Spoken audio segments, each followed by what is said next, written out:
Ainda falando de força de pulo, eu coloquei para você aqui outros exemplos, agora não algébricos, não funções gráficas, e sim relações vetoriais. Eu percebo que algumas pessoas têm uma certa dificuldade na hora de desenhar vetor. Bom, a função é aquela regra do paralelogramo. Então, se você ainda não estudou direito a soma de vetores pela regra do paralelogramo, volta lá na aula de paralelogramo, dá uma estudada, faz exercício para você ficar pianinho aqui e entender como funciona, tá? Então vamos lá. Coloquei para você alguns exemplos, né?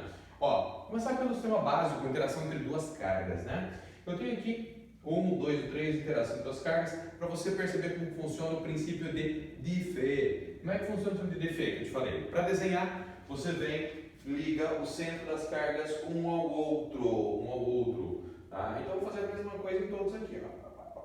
Olha, eu desenhei todos os centros, pronto, já montei todos os procedimentos. Agora como é que fica? Cargas de sinais iguais se repelem. Então, a partir dessa linha verdinha, eu vou desenhar aqui o meu vetor F, tá? E vou desenhar para cá, em cima da mesma linha tracejadinha, o meu vetor F. Tá? Já vou usando com menos F? Não, vou botar diferente agora, tá bom? Vamos dizer que essa carga aqui é a carga 1 e essa carga aqui é a carga 2. Então, ó, força que o 2 faz em 1. Então, o 2 faz no 1. Então, força que o 1 faz no 2. Então, ao invés de botar o menos, eu só inverti a representação de quem faz a força e quem recebe. Apenas isso, tá? No de baixo, os opostos se atraem. Logo, eu vou ter uma força de interação entre eles aqui atrativa, né? Então, eu tenho aqui uma força de atração, tá aqui bonitinho. Mesma história, vou chamar esse cara de 1, vou chamar esse cara aqui de 2. Então, eles se atraem. Então, eu vou ter, no primeiro momento, uma certa força F, tá aqui, tá? Força que o 2 faz em 1. Então, o 2 puxou 1. Logo, o 1 puxou o 2, né? Então, essa é a força de interação que existe entre eles. Sinais iguais, menos e menos, mesma história. Pego a linha verde como representação, como relação, tá aqui, tá? Tem uma força F aqui, eu tenho uma força F aqui. Já abordei anterior, você desenhou uma dentro, outra fora, não tem problema, tá? Contanto que você entenda o tamanho, que os vetores são iguais e que são forças de atração ou repulsão, é isso que te importa, tá? Então não fica muito preocupado, eu fiz isso exatamente para te mostrar que a função ainda é a mesma, tá bom? E considerando que esse corpo aqui é o 1, esse corpo aqui é o 2, eu vou ter então a mesma relação no anterior, né? Então, força que o 2 faz no 1, força que o 1 faz no 2, né? Essas são as funções básicas. E aí, coloquei alguns outros casos que se aparecem muito. Eu vou colocar várias forças aqui para você ver, mas geralmente a análise é feita só em cima de um corpo, tá bom? Olha só, eu tenho aqui um certo trio, né? Um trio de cargas, 1, 2 e 3, separados com a distância d igual a cada lado. Os opostos se atraem, logo o 1 é puxado pelo 2, então força que, olha isso, eu vou tirar esse dele aqui para não atrapalhar, depois eu boto ele de volta, tá bom? Força que o 2 faz no 1. Automaticamente, o que acontece? Olha lá, o 1 puxa o 2, uma força de mesma intensidade, mesma direção, sentido oposto, né? O 3 também tem sinal oposto em relação ao 2. Então, vou fazer a mesma história, né? Os opostos se atraem. Logo, o 2 puxa o 3, então força que o 2 faz no corpo 3 e automaticamente o corpo 3 puxa o corpo 2, né? Então, força que o corpo 3 faz no corpo 2. Pronto, indiquei. Jagor, se eu projetar aqui um na ponta do outro, eu posso falar que a força resultante que age nesse caso no corpo 2 seria uma força diagonal, ficaria aqui entre os dois, seria a sua resultante no corpo 2, vamos chamar de F2, né? Sim, com certeza. Se eu projetar um na ponta do outro, vou usar a regra do paralelogramo, né? E aí, lógico, tranquilo. Mas eu também tenho que perceber que existe uma outra relação que é possível. Olha só, o corpo aqui, vou colocar aqui, ó, 1 e 3 estão separados por uma certa distância, né? Vamos colocar aqui. Qual que é um valor que a gente sempre fala que a pessoa tem que guardar bem, porque ele é muito usado? É esse aqui, ó. Eu falei para você que a distância entre esses dois era D, né? E eu falei para você que a distância era D. Então você tem que entender que se os catetos são iguais, logo essa hipotenusa é como se fosse diagonal de um quadrado. Então a distância aqui seria D raiz de 2. E na hora de calcular isso pode fazer muita diferença. Fica esperto. Na representação, simplesmente eu falo o seguinte, tá? Sobre o corpo 1, eu tenho a força aqui, o corpo 2 fez, né? A força que 1, 2 fez. Mas eu também tenho uma outra força aqui, olha isso, que é a força que o corpo 3 fez no corpo 1. E aqui embaixo, ó, os iguais se repelem, né? Então, a partir dessa linha que liga os dois, ó, eu venho aqui e desenho a outra força. Então, eu tenho aqui uma força que o corpo 1 faz no corpo 3, tá bom? Força de repulsão. Juntar os vetores aqui na pontinha vai dar resultante de cada um. Vou ficar fazendo todos, porque senão polui, mas é para você entender que existe, tá? Nesse caso aqui, eu já peguei uma função que leva mais a um triângulo isósceles ou também equilátero, né? Bem parecidos, quando é só uma questão da dimensão, né, dos lados. Então, entenda uma coisa, mesma coisinha que eu fiz anterior, tá bom? Eu vou falar que esse cara aqui é o 1, vou falar que esse cara aqui é o 2, vou falar que esse cara aqui é o 3, tá bom? Então, primeira coisa, sinais todos iguais. Então, o 1 empurra o 3, força que o 1 faz no 3. Automaticamente o 3 empurra o 1. Tá? Então, tá aqui, força que o 3 faz no corpo 1. Da mesma forma, o 1 empurra o 2. Então, força que o 1 faz no 2. Reação. Força que o 2 faz no 1. Por sua vez, o 2 empurra o 3. Vou jogar para cá essa força, fica melhorzinho, né? Força 1, 3. Então, ó, força que o 2 faz no corpo 3. Então, aqui. Força que o corpo 2 faz no corpo 3. Reação. Força que o 3 faz no 2. Jogador, não poderia ser ao contrário, essa reação? Super de boa. Se você quiser inverter, não tem problema. Tanto a ação quanto a reação são forças. Então não importa a ordem que você coloca, sempre vai dar a mesma coisa. Certo? E nesse caso aqui do quadrado? Simples também, né? Mesma relação. Olha o tantão de coisa que eu vou colocar para você agora, hein? Ó, positiva com positiva, tá bom? Primeira coisa, a linha que liga ele está aqui.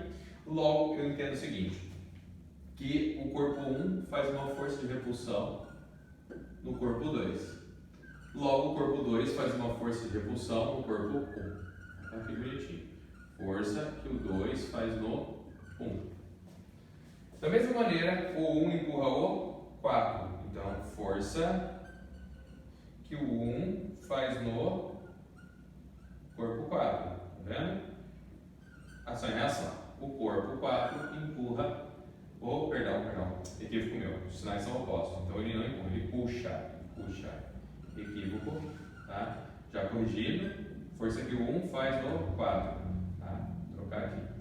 Logo, o 4 puxa o 1, então força, nesse caso aqui de atração. Força que o 4 faz no 1. Automaticamente, o que acontece também? Menos com menos. Então, os sinais iguais. O 4 empurra o 3. Força que o 4 faz no 3. Automaticamente o 3 empurra o 4. Força que o 4 faz no 3. Certo? E agora, lógico, eu tenho a força do 2 com o 3, diretamente, né? Eu tenho as diagonais também. Então, ó, opostos se atraem. Então, o corpo 3 puxa o corpo 2. Força que o 3 faz no 2. Reação. O corpo 2 puxa o 3. Então tá aqui, força que o 2 faz no 3. Só isso, Jabor? Não. Agora vamos para a diagonal, certo? Diagonal, eu tenho simplesmente que os opostos se atraem. Então o corpo 2 recebe uma força agora do corpo 4. Então o corpo 4 puxa o corpo 2. Logo, na mesma diagonal, ó, que bonitinho, eu tenho aqui o corpo 2 puxa o corpo 4. Beleza. Do outro lado, diagonal, os opostos se atraem, logo o corpo 3 puxa o corpo 1. Então, força que o corpo 3 faz no corpo 1. Automaticamente, o corpo 1 puxa o corpo 3, então força que o 1 faz no corpo 3. Né? Beleza, analisei todas as relações. Top, hein? Nesse próximo, não vou analisar todas, não. Eu vou analisar o corpo central, tá bom? Que aparece muito essa pergunta. E aí, te mostro. Olha lá. O corpo central, ele vai receber a força que vem da carga 1, 2, 3, 4. Ele vai interagir com todas, né? E vamos pensar só nessa interação direta. Então, mais com mais, os opostos, ou né, os iguais, se repelem. Então, eu tenho aqui a força que o 1 faz no corpo central, F1. Logo, olha isso, o 2, os opostos se atraem. Logo, o 2 faz uma força nesse corpo central. O 3, por sua vez, os opostos se atraem. Ele recebe mais uma força F3, né? Vou colocar aqui bonitinho, F3, puxando ele. Por sua vez, mais com mais se repele. Então ele recebe outra força também para cá, que é a força do corpo 4. Vem duas para cá, provavelmente vai vir no centro, né? Essa vai ser a resultante.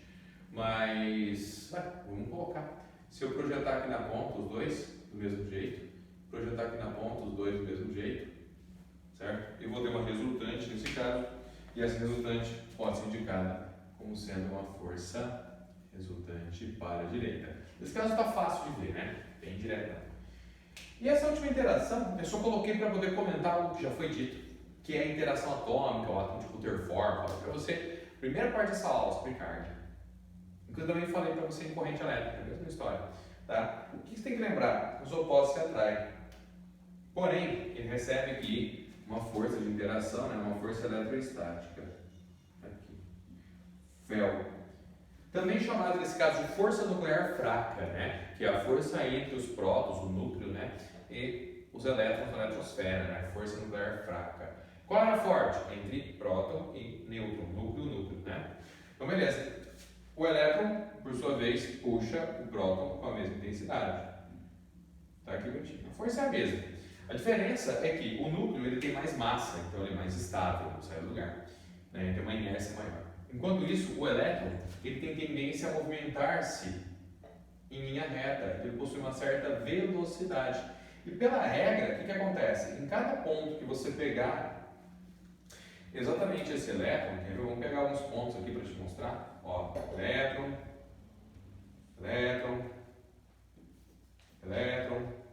bom?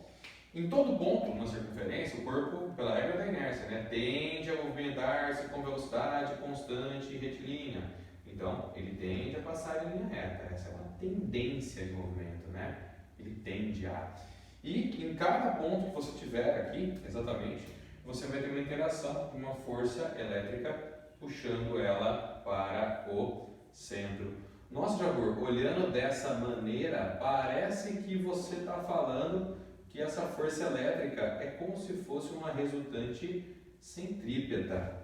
Parece mesmo? Então, porque né? Não só parece.